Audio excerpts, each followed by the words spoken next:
మారింది. భూభారతి వచ్చింది. ఇకపై భూముల అమ్మకాలు, కొనుగోళ్లు, ఇతర లావాదేవీలన్నీ భూభారతి పోర్టల్లోనే జరుగుతాయి. గతంలో ధరణి పోర్టల్లో ఎదురైన సమస్యలు తలెత్తకుండా ప్రభుత్వం అన్ని చర్యలు తీసుకుంది.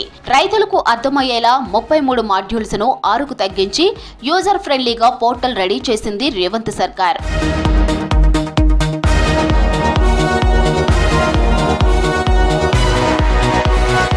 రైతు సంక్షేమం, రెవెన్యూ సమస్యల పరిష్కారానికి సులువైన మార్గమంటూ కేసీఆర్ సర్కార్ 2019లో ధరణి పోర్టల్ తెచ్చింది. ధరణితో భూ సమస్యలు తీరుతాయని రైతులంతా భావించారు. కానీ కొండనాలికకు మందేస్తే ఉన్న నాలిక ఊడిందన్నట్టు ధరణితో సమస్యలు తీరకపోగా కొత్త సమస్యలు పుట్టుకొచ్చాయి. భూమి లేనోళ్లకు ఉన్నట్లు, ఉన్నోళ్లకు లేనట్లు రికార్డులు పుట్టుకొచ్చాయి. కబ్జా కాలం ఎత్తేయడంతో కాస్తులో ఉన్న రైతు అడ్రస్ గల్లంతైంది. ఎప్పుడో భూములు అమ్ముకున్నోళ్లకు తిరిగి భూములు దక్కాయి. అంతా గందరగోళం నడుమ ఎంతో మంది రైతులు ఆత్మహత్యలు చేసుకున్నారు. సవరించుకునే అవకాశం లేక రైతులు నానా తిప్పలు పడ్డారు.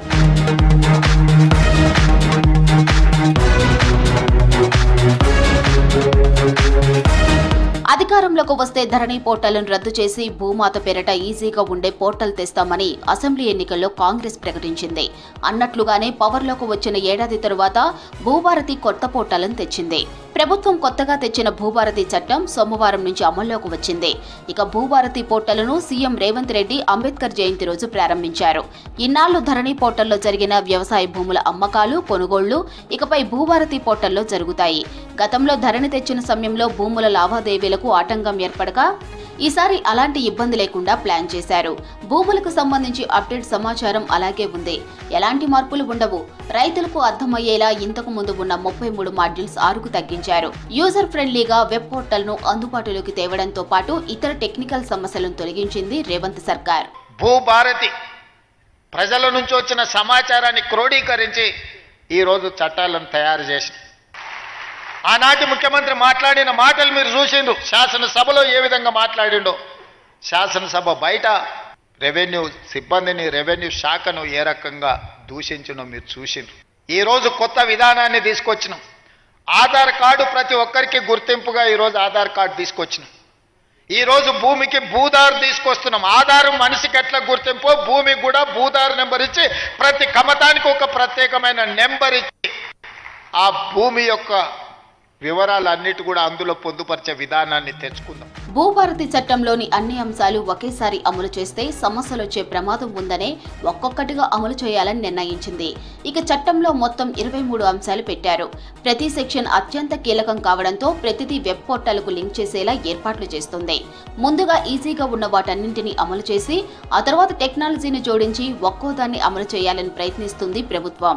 ప్రజల కోసం మేము ఒక చట్టాన్ని తీసుకొస్తామని చెప్పి ఆ చట్టాన్ని మార్చడం ద్వారా ప్రజలకు మేలైనటువంటి చట్టాన్ని అందించడం కోసం అనేక రకాలుగా చర్చలు జరిపి అటు శాసనసభలో బిల్లు పెట్టి ఆ బిల్లు పెట్టే కాదు బిల్లు ద్వారా రూల్స్ కూడా ఫ్రేమ్ చేసి ఏప్రిల్ 14th రోజు డాక్టర్ బాబాసాహెబ్ అంబేద్కర్ తెలంగాణ రాష్ట్ర ప్రజలకి భూమిపై ఉన్నటువంటి హక్కుల్ని అందిస్తూ ఈ రాష్ట్ర ప్రజలకి అంకితం చేసేటట్టు గొప్ప కార్యక్రమాన్ని మొదలుపెట్టుకుని ప్రజలందరికీ అంకితం చేస్తాం. భూభారతి చట్టం అమలు, పోర్టల్ నిర్వహణలో ఏమైనా ఇబ్బందులు వస్తున్నాయా అనేది తెలుసుకునేందుకు పైలట్ ప్రాజెక్టుగా 3 మండలాల్లో అమలు చేస్తుంది.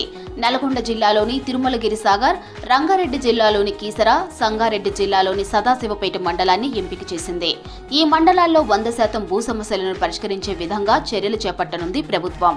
జూన్ 2 నుంచి రాష్ట్ర వ్యాప్తంగా అమలు చేసేందుకు ఏర్పాట్లు చేస్తుంది.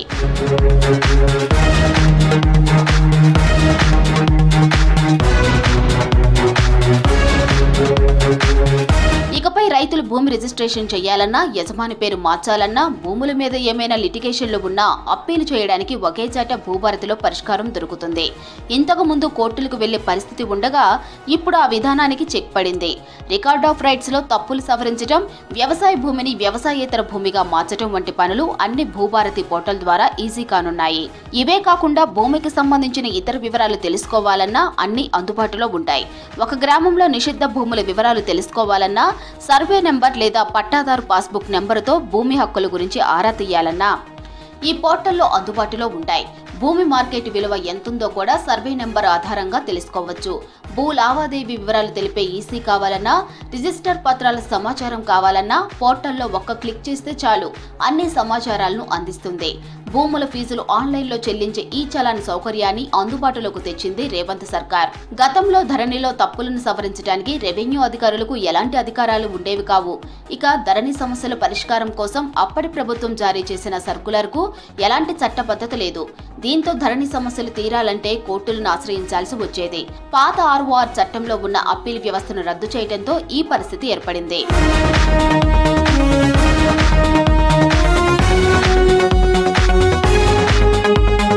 సాదా బైనమాల క్రమబద్ధీకరణ కోసం అప్లై చేసుకున్న 10 లక్షల అప్లికేషన్లు పరిశీలించి నిర్ణయం తీసుకోవడానికి చట్టంలో ఎటువంటి నిబంధనలు పొందపరచలేదు కేసీఆర్ సర్కార్. పార్ట్ బిలో చేర్చిన 18 లక్షల ఎకరాల భూమిని ధరణికి ఎక్కించడానికి నిబంధనలు తయారు చేయకుండా రైతులను ఇబ్బంది పెట్టింది. అసైన్డ్ భూముల క్రమబద్ధీకరణ, ఇనాం భూములకు ఓఆర్సీ, 38 ఈ సర్టిఫికేట్ ఇతర మార్గాల ద్వారా భూ హక్కులు దక్కితే వాటిని ధరణిలో చేర్చడానికి రూల్స్ రూపొందించలేదు. ఇక వారసత్వంగా భూమి సంక్రమిస్తే ఎలాంటి విచారణ లేకుండా మ్యూటేషన్ చేయటం వలన వారసుల మధ్య భూమి వివాదాలు పెరిగేందుకు కారణమైంది. అర్ధరాత్రి ఒక కలమ పోటుతో ఆ వ్యవస్థని టోటల్ గా డిమాలిషన్ చేసిన ఆ దొరవారు ప్రవర్తన మనకి తెలియంది కాదు. ఏది ఏమైనా ప్రజల కోరుకుంటున్న చట్టం తేవాలి అని ఈ చట్టాన్ని 2025 చట్టాన్ని ప్రజల ముందుకు తీసుకురావడం జరిగింది. ఇలాంటి అంశాలకు పరిష్కారం చూపేలా భూభారతి పోర్టల్ తయారు చేసింది కాంగ్రెస్ ప్రభుత్వం. హక్కుల రికార్డులో తప్పుల సవరణకు అవకాశం ఇచ్చింది. రిజిస్ట్రేషన్, మ్యూటేషన్ ముందు భూముల సర్వే, మ్యాప్ తయారీ, పెండింగ్ సాదా బైనమా దరఖాస్తులకు పరిష్కారం చూపనుంది. వారసత్వంగా వచ్చిన భూములకు మ్యూటేషన్ చేసే ముందు నిర్ణీత కాలంలో విచారణ జరిపేలా రూల్స్ తయారు చేశారు. భూమి హక్కులు ఏ విధంగా సంక్రమించినా మ్యూటేషన్ చేసి రికార్డులలో నమోదు చేస్తారు. పాసు పుస్తకాల్లో భూమి మ్యాప్ సమస్యల పరిష్కారానికి 2 అంచెల అప్పీల్ వ్యవస్థతో పాటు భూ ఆధార్ కార్డులు జారీ చేయనున్నారు.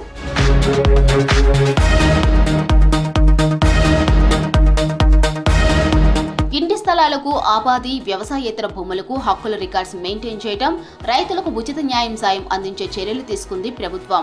గ్రామ రెవెన్యూ రికార్డులు నిర్వహించడంతో పాటు ఎవరైనా అక్రమంగా రికార్డులు మార్చి ప్రభుత్వ భూదాన్, అసైన్డ్, ఎండోమెంట్, వక్ భూములకు పట్టాలు పొందితే వాటిని రద్దు చేసే అధికారాన్ని భూభారతి చట్టం ద్వారా కల్పించింది ప్రభుత్వం.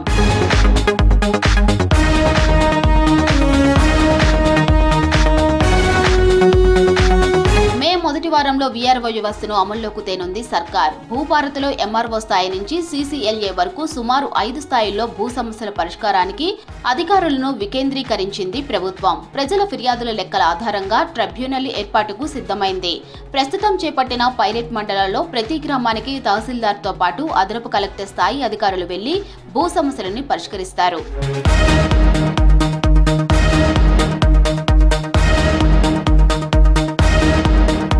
భూభారతి పోర్టల్ రైతులకు అర్థమయ్యేలా ఉండాలని అధికారులకు ఆదేశాలిచ్చారు సీఎం రేవంత్ రెడ్డి. భద్రతా సమస్యలు రాకుండా పగడ్బందీగా ఫైర్ వాల్స్ ఏర్పాటు చేయాలని సూచించారు. ఎవరు హ్యాక్ చేయడానికి వీలు లేకుండా పక్కాగా ఉండాలని ఆదేశించారు. ప్రస్తుతం ధరణి పోర్టల్ను ఎన్ఐసీ నిర్వహిస్తున్నదని, అదేవిధంగా భూభారతి నిర్వహణ బాధ్యతను కూడా ట్రస్టెడ్ సంస్థకు అప్పగిస్తే బాగుంటుందని అధికారులకు తెలిపారు సీఎం రేవంత్.